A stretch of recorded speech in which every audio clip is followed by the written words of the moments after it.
It's commonly known in wrestling that the loss of the Von Erichs was one of the most tragic stories in wrestling history. There's the obvious tragedy that comes with the loss of human life, but with multiple of the Von Erich boys, a big part of the tragedy is wondering who or what they could have been had things been different.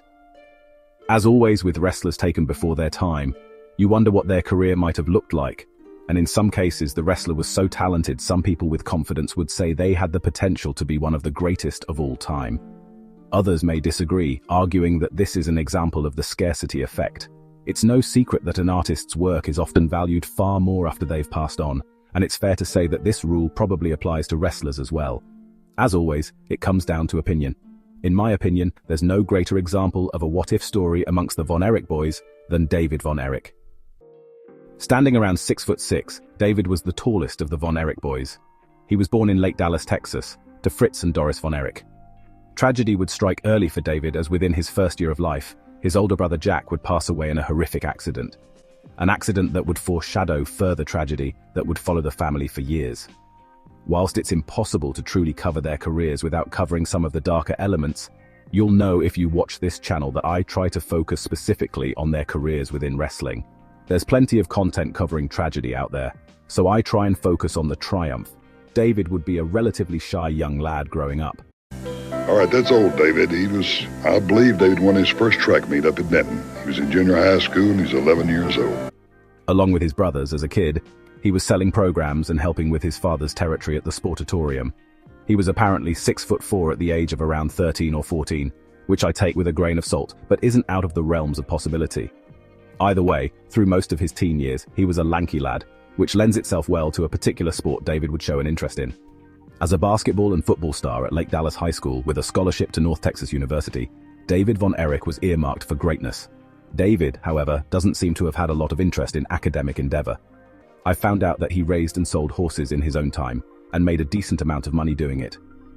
I'm taking this to mean that whilst David was intelligent like his father, he inherited a type of entrepreneurial spirit and an ability to attract customers, or in the case of the wrestling business, fans. He chose to independently apply his intelligence to his own endeavor, separate from academia and from his family's wrestling business. And he had done this at a very young age. I think that says a lot about the kind of man David was.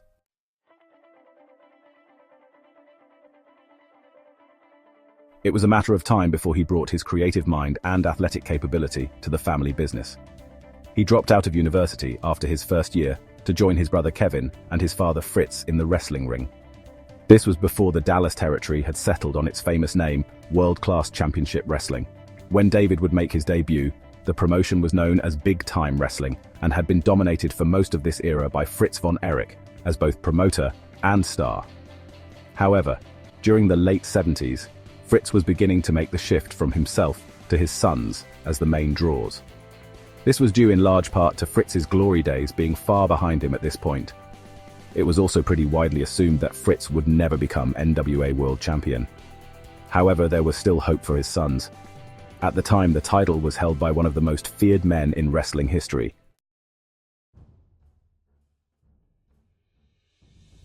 David would notably take on NWA World Champion Harley Race in a 2 out of 3 falls match that resulted in a 30-minute draw, as well as being thrust into his family's feud with Gary Hart and his Merry Men. David was taking every opportunity to show his in-ring athletic prowess, and in 1979 would make his way to the St. Louis Wrestling Club territory in Missouri. In Missouri, he would see a surge in popularity, leading to him wrestling Harley Race again, in a match that was supposed to be a handicap, where David and Fritz would take on Race. Race has challenged and has agreed to win one fall apiece from Fritz Von Erich and his son David within 30 minutes or forfeit the match. It's Race's idea because he hopes to eliminate both David and Fritz from title contention by taking a fall apiece within 30 minutes. However, the match would see David ask for the opportunity to face Harley alone, and what a match it was. Honestly, if you've not seen much wrestling from the territories, this match is a masterclass on when it's done well. You can seriously see how David was showing so much promise at such an early stage. Race would attempt a diving headbutt from the second rope, only to be caught by David in the famous Iron Claw, as David's father, the inventor of that patented claw, looked on. This is where, in my opinion, the work sort of breaks down. Harley Race clearly does a blade job to give the illusion that the Iron Claw has busted him open, which makes no sense. Even if that move was locked in as a shoot, there's no reason for it to bust anyone open. Either way, Race sells it and is left in a pool in the middle of the ring, with Fritz and David winning the match as Harley was unable to continue. This shows the amount of belief that the top brass of the Wrestling Alliance had in David. Allegedly, it was Harley Race himself who convinced Fritz to bring David up to St. Louis in the first place. I never ever had a problem with Fritz. Matter of fact, when I was running out of people to work with around the St. Louis area as champion, I went through the Valentines, the O'Connors, the Bruisers, the Brodies. I talked Fritz into bringing David up there. So I talked Fritz into bringing David up there and put myself in a handicap match against him and Fritz on St. Louis television. David beat me himself on St. Louis television, which established the Von Erich family all over again in St. Louis. This was instrumental in re-establishing the Von Erich family name within the world of wrestling outside of their own Texas territory. Also in this year, David would make his first and only appearance for the WWF, competing against Davey O'Hannon. He would hold the Texas Heavyweight title, the NWA Texas Tag Team Championships, and multiple other tag belts, before striking out on his own in late 1981, leaving Texas to make his way to championship wrestling from Florida, where he would perform as a heel. At first, David was introduced as the protege of Dory Funk Jr., who was a former NWA champion and a top heel. He was managed by J.J. Dillon in a stable with Jimmy Garvin and Kendo Nagasaki. He would also team with both Dory and Terry Funk in multiple appearances, as well as memorable singles matches. It was during this run as an upstart, disrespectful young heel that David would really develop his charisma and ability on the microphone, which would be referred to and dramatized in the Iron Claw movie. David had natural talent, but his time in Florida allowed him to refine his talent into a skill as he was playing a heel role, as opposed to his comfort zone of being a face in his home territory of Texas. Florida fans during this time would see David disrespect the fans, the promotion, the veteran wrestlers, and the state of Florida itself, generating a ton of heat, before his eventual and rather underwhelming face turn in Florida in 1982.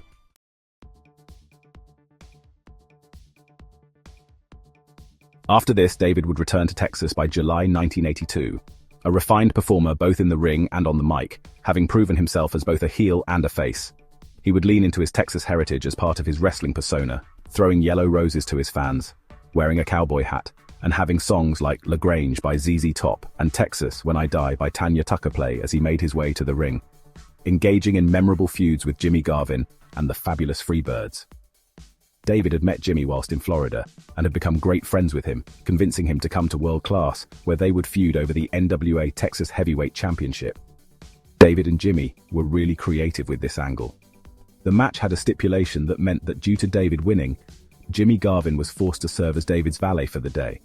This skit was ahead of its time, as David berates Jimmy for not working hard enough as well as firing a gun to motivate Garvin into working a little faster. That's about as Texas as it gets. The segment would end with the lads breaking out into a fight in the barn. You can tell they had a lot of fun making this, and it's definitely a worthwhile piece of wrestling history to watch. The run that David had from mid-1982 to his untimely death in early '84 was a display of his ability and was also a promise of greatness to come. The possibilities seemed endless as David went into a feud that, at the time, any wrestler would be dreaming of. A feud with Ric Flair for the NWA World Heavyweight Championship. They would clash in '82 and '83 multiple times for the title. Considering David was in his early 20s, this was a huge honor. You'd think it'd be intuitive that David was always heel, and Flair was always face. However, these roles would switch and change throughout the encounters, which often saw disqualification as a finish. David was, of course, more likely to be the face, but that didn't stop interference from his brothers in some instances, and David delivering a style of offense that was decidedly brutal, as well as his usage of the Iron Claw, which, as his father's move, was traditionally seen as a heel move. Whilst David was a rising star in the Texas territories, they weren't ready to put the belt on him just yet. Flair was an established star, across multiple territories in a way that's almost entirely unique for the time. It made sense that the NWA wanted to keep the belt on their biggest star, but David was kept looking strong throughout the entire feud, on multiple occasions escaping Flair's infamous figure four leg lock. The feud would escalate and begin to show signs of hope for David going over. In late '83, David had taken the historic NWA Missouri title from Flair, and I've done my best to find this match, but I can't. So if anyone does find any footage of it, I'd love to see it and talk about the match in more depth, given that in some ways it will have been a preview of what was to come. He had taken the Missouri title at the St. Louis Wrestling Club promotion and had also, back home in Dallas, become the Texas heavyweight champion, coming away from his feud with Jimmy Garvin with the title as firmly his. David would continue his success through to early February 1984, where he would defeat longtime rival of the brothers and fabulous freebird Michael Hayes to take home the NWA United National Championship. This would be the last title David Von Erich would ever win. During this run, David would give one of his most compelling performances on the mic.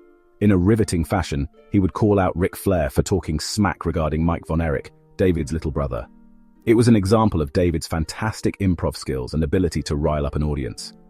To many, this run during late '83 and early '84 was a sign of the NWA giving David his final stepping stones to walk across, before finally, he would be given a chance to run with the NWA World title.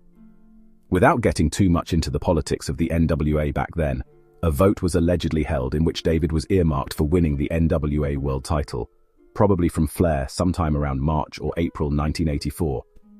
There are some, however, who are doubtful that David would have taken the belt at that time, which would have been for good reason with the rising power of Vince McMahon and the WWF that would follow this era. The NWA would need their best foot forward in terms of a world heavyweight champion. And whilst the Von Erichs were massive in Texas and were, in my opinion, the greatest wrestling family in terms of sheer talent and quantity before the tragedies, as a singles wrestler, David did not have star power that could compete with the rise of Hulkamania in the way that Flair could. Of course, we'll never truly know what would have happened, as unfortunately, David Von Erich would pass away at the age of 25 in Japan on February 10, 1983. As promised, I'm not here to cover the more tragic elements of these guys' stories in detail, at least not in these individual videos. Perhaps the tragedy of the Von Erichs deserves a video of its own, separate from the reflections upon their respective careers. In summary, David would pass at the start of his small tour with All Japan Pro Wrestling. David's passing is somewhat mysterious. Flair has his version of events that he believes involving substance usage. The official cause and the cause given publicly by the Von Erichs was that it was ruptured intestines caused by enteritis. The enteritis story doesn't exactly contradict Flair's story, as there are indeed substances wrestlers used in the '80s that could lead to enteritis. It's not the most far-fetched version of events. Years later, Kevin, the surviving brother, and former referee David Manning, would suggest in the Heroes of World Class documentary that David's passing was due to a heart attack. Either way, that's something to look at in more detail another time. David Von Erich is spoken of very fondly by those who worked with him at the time, both in terms of his in-ring ability and his intense promo work. Whether or not he would have been the biggest star of the Von Erichs is still a subject for debate. In my opinion, David definitely had the talent to be one of wrestling's biggest stars. I wouldn't, however, see him as this Texas golden babyface that he had been booked as. Personally, I see David's potential as a heel. Where a brother like Kerry looked like he would fit in at Muscle Beach, David looked like he could kick your ass in a bar fight. He was definitely shades of Fritz in that sense, and perhaps would have gotten more of a shine as he went into his 30s. But what do you think? Was David Von Erich the greatest that never got the chance to shine? Was he lacking the X factor that his brother Kerry had, as some would say? Is part of the reason we hype David up so much because we lost him so soon? Let me know in the comments below, and as always, thank you for watching another Sarcastic Mark upload. I'll see you in the next one.